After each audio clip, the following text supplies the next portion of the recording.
बहनों की लालची भाभी। करिश्मा, रेशमा और मनीषा 3 बहनें हैं। उनका एक भाई भी है, मयंक। मयंक अपनी बहनों को बहुत प्यार करता है, लेकिन मयंक की पत्नी सविता इस मामले में मयंक से बिल्कुल ही अलग है।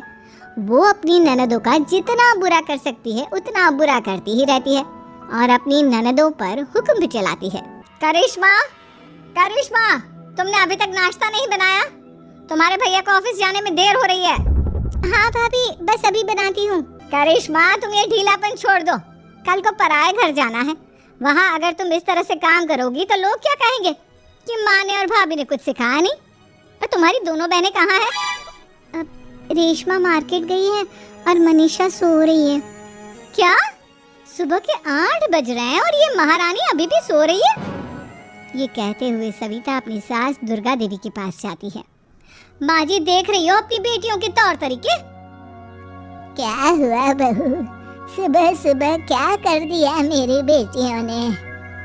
अरे एक तो अभी अभी उठकर किचन में गई है, दूसरी सुबह सुबह बाहर चली गई और तीसरी अभी तक सो रही है। क्या करूं मैं इन तीनों का, मैं तो परेशान हो गई हूँ। जा जाकर उठा उसे और रेशमा से मैं बात करती हूँ। सविता सीधा मनीषा के कमरे में जाती है और उससे कहती है, महारानी जल्दी उठो, सूरज सर पर आ गया है। भाभी थोड़ी देर और सोने दो ना, मैं रात को लेट सोई थी।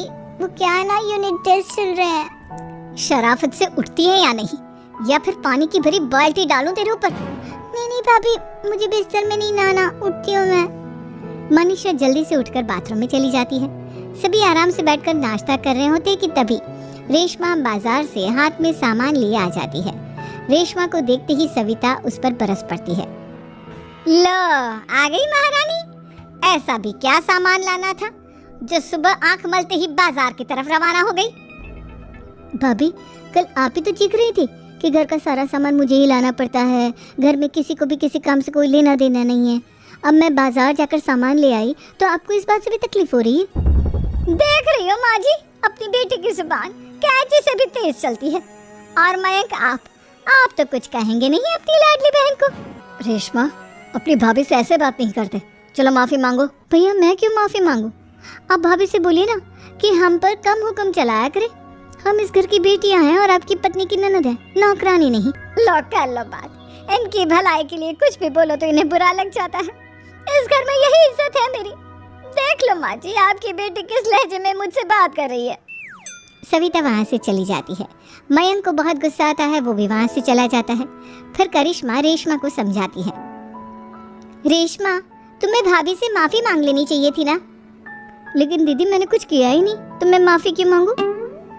हाँ करिश्मा दीदी, रेशमा दीदी जैसे ही घर में आई भाभी ही उन पर चिल्ला रही थी। हाँ, मैं मानती हूँ कि गलती भाभी की थी। मैं तो इसलिए बोल रही हूँ कि भाभी ने माँ को तो पूरी तरह अपने वश में कर लिया है। वो हमारी बात सुनती ही नहीं। मयंक भैया हमारे लिए हमेशा खड़े रहते हैं, इसलिए उनकी बात का मान तो तुम्हें रखना चाहिए था ना। कोई फायदा नहीं दीदी, कुछ दिनों की बात और है, भाभी उन्हें भी हमारे खिलाफ भड़का देंगी। फिर वो भी माँ की तरह हमारी किसी बात का विश्वास नहीं करेंगे। इसी तरह सविता अपनी तीनों ननदों को किसी न किसी बात पर परेशान करती रहती थी। एक दिन मयंक अपनी तीनों बहनों के लिए गिफ्ट लाया। क्या रेशमा, ये तुम्हारे लिए हार का सेट। रेशमा, तुम्हारे लिए सुंदर सी ड्रेस। और मनीषा, तुम्हें किताबें पसंद है ना, तुम्हारे लिए किताबें लाया हूँ। थैंक यू भैया। थैंक यू भैया। थैंक यू भैया। करिश्मा, तुम्हारा नेकलेस कितना सुंदर है, ये भैया कहाँ से ले आए होंगे? मैंने भैया को 3 दिन पहले फोन पर ये डिजाइन दिखाया था और आज भैया ये ले आए। सविता तो अपनी ननदों के गिफ्ट्स देखकर जल गई और करिश्मा का नेकलेस तो उसे भी बहुत पसंद आया था। अपनी बहनों के लिए कितना अच्छा नेकलेस लेकर आए हैं, मुझे कभी कोई गिफ्ट नहीं दिया।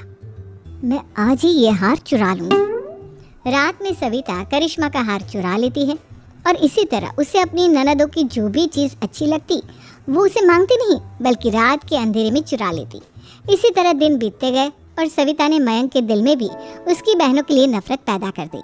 एक दिन मयंक ने करिश्मा और रेशमा के लिए रिश्ता देखा और ये बात उसने घर में सबको बताई। माँ, करिश्मा और रेशमा के लिए बहुत अच्छा रिश्ता आया है, वो लोग कल इन्हें देखने आ रहे हैं। आप और सविता मिलकर सारी तैयारी कर लेना। ये सुनकर करिश्मा और रेशमा खुश हो जाती हैं, लेकिन सविता सोचती है, अगर इन दोनों बहनों की शादी हो गई तो घर और बाहर का काम कौन करेगा? मनीषा तो एक नंबर की कामचोर है, उससे तो किसी बात की उम्मीद लगाना ही बेकार है। मुझे इस शादी को रोकना होगा। अगले दिन सभी लड़के वालों के स्वागत की तैयारी करने में लगे होते हैं। तभी मयंक अपनी बहनों से आकर कहता है, तैयार हो गई तुम दोनों? देखो दोनों लड़के बहुत अच्छे हैं, मैं कोई कसर नहीं छोड़ना चाहता, इसलिए तुम उनके सामने अच्छे से बिहेव करना और अपनी भाभी से लड़ने मत लग जाना। करिश्मा, तुम वो नेकलेस पहन लो ना जो मैं तुम्हारे लिए लाया था। भैया मैं बहुत देर से वो नेकलेस ढूंढ रही हूँ, लेकिन मुझे मिल ही नहीं रहा। क्या तुमने नेकलेस खो दिया? तुम्हें पता भी है वो कितना महंगा था? तुम कोई काम ढंग से नहीं कर सकती। मयंक गुस्से में वहाँ से चला जाता है।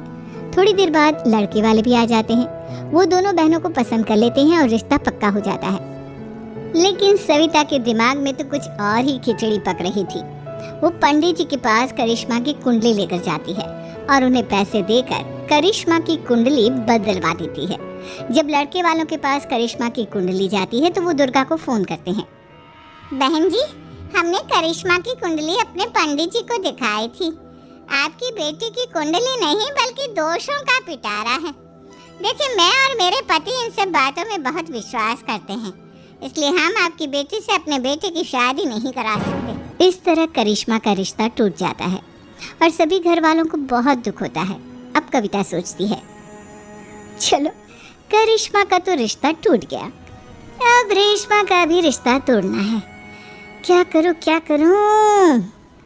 अब सविता आवाज बदलकर किसी अननोन नंबर से रेशमा के होने वाले ससुराल में फोन करती है। हेलो, मैं कौन हूँ कौन नहीं ये आपके लिए जानना जरूरी नहीं, बस इतना सुन लो कि रेशमा का 2 साल से किसी के साथ अफेयर चल रहा है। बस रेशमा का रिश्ता तोड़वाने के लिए सविता का इतना कहना काफी था। अब रेशमा का भी रिश्ता टूट गया। मयंक और दुर्गा देवी ने रेशमा को खूब खरी खोटी सुनाई और उससे बार बार उस लड़के के बारे में पूछने लगे। आप दोनों मुझे क्यों परेशान कर रहे हो? अरे कोई लड़का होगा मेरी लाइफ में तो मैं बताऊंगी ना, जब कोई है ही नहीं तो कहाँ से लाऊं मैं कोई लड़का? तो तेरे होने वाले ससुराल वालों को फोन किसने किया था? माँ, मैं नहीं जानती किसने फोन किया था, मैं सच कह रही हूँ। मैं तो पहले ही कह रही थी इसकी लगाम खींच कर रखो, लेकिन मेरी सुनता ही कौन है? आप चुप रहिए भाभी, ये सब आपका ही किया धरा है। अब तीनों बहनों को विश्वास हो जाता है कि ये सब उनकी भाभी ही कर रही है। तीनों बहनें अपनी भाभी को सबक सिखाने के लिए एक वकील कर लेती है और घर में हिस्सा मांगना। देखो भैया, माँ बाप की जायदाद में जितना बेटों का हक होता है उतना ही बेटियों का, इसलिए इस घर के 4 हिस्से होंगे और हमें अपना हिस्सा चाहिए। मैंने तुम्हारे लिए क्या क्या नहीं किया और तुम इस घर में हिस्सा मांग रही हो? भैया, आप और माँ हम बहनों की कोई बात नहीं सुनते हो और भाभी हमारी शादी नहीं होने देगी क्योंकि उन्हें लगता है कि आप हमारी शादी में ज्यादा पैसा लगाओगे और उन्हें हम जैसी फ्री की नौकरानी कहाँ मिलेगी। तो हम भाभी के साथ तो रह नहीं सकते, हम बहनों को अपना हिस्सा चाहिए। अरे तुम्हें शर्म आनी चाहिए अपनी भाभी पर ऐसा इल्जाम लगाते हुए, वो तुम्हारे बारे में कितना सोचती है। हाँ माँ, भाभी हमारे बारे में बहुत सोचती है, दिन रात बस यही सोचती रहती है कि किस तरह से अपनी तीनों ननदों को परेशान करूं और कभी मुझे पढ़ने भी नहीं देती। दोनों बहनों का रिश्ता भी तो इन्होंने ही तोड़वाया है और रात में हमारे कमरे में आकर हमारी चीजें भी चुराती हैं। इसी तरह सविता की तीनों ननदें अपनी बात पर अड़ी रही। अब कोर्ट में तारीख भी शुरू हो गई। जब सविता को लगा कि उसकी तीनों ननद इतनी आसानी से नहीं मानने वाली, तो उसने अपने पति और सास को सारी सच्चाई बता दी और अपनी तीनों ननद से माफी मांगी। मयंक और दुर्गा को भी अपनी गलती का एहसास हो गया। अब सविता खुद करिश्मा